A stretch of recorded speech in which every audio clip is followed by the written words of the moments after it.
回民朋友。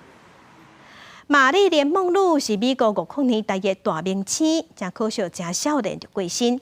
伊在生之前住伫洛杉矶的厝，经过几啊手，即马现任的厝主想要甲拆掉。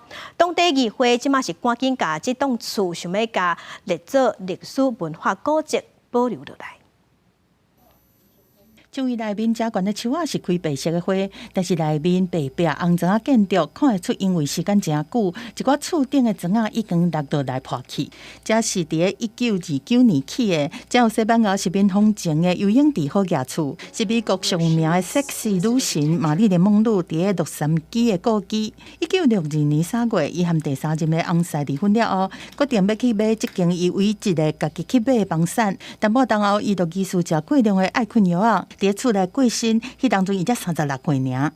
这栋厝是见证玛丽莲·梦露真短，但是真精彩的一生。伊真单纯搁美丽的形象，大家拢一直伫咧真侪迷众的心中。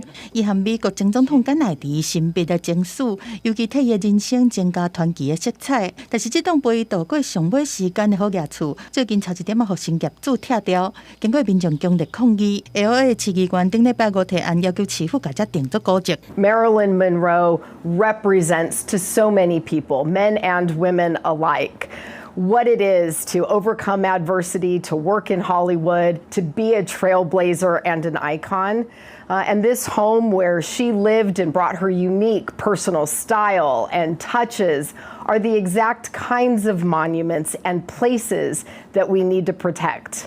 根据报道，今年7月，一个无公开身份的买家，伊要840万美金的现金买这栋厝，遂启动拆除许可证的申请。看起来都是为着这地产重建了后的价值。但是这侪年来，这栋玛丽莲·梦露的故居已经是洛杉矶的地标，真侪民众拢特别到这来怀念这个卖倒大家、但是红颜薄命的大明星。公司新闻张慧敏编译。